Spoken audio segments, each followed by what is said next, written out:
மச்சான் நில்லு. என்ன மாப்பிள?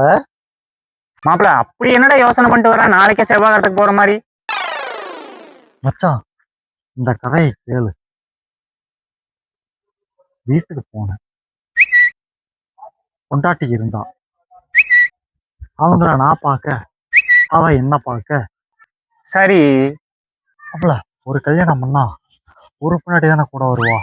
ஆனா எனக்கு மட்டும் அவ 2 பேரா தெரிஞ்சாடா. அது எப்படின்னு தெரியல. இன்னொரு அதிசயம் பாரு மாப்பிள. வெளியே வந்தேன், செருப்பலான்னு பார்த்தேன்.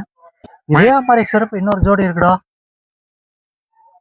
இப்போ பாடுறா மாப்பிள, நீயும் 2ஆ இருக்கிற. இதுக்குதான் அளவாருன்னு சொன்னது. என்ன காலையிலேயே இப்படி சிரிச்சிட்டு இருக்கிறா? இதுக்குத்தான் அவன் குடிக்காதடான்னு சொன்னேன். கேட்டா தானே. சரி போயிட்டு வரேன்.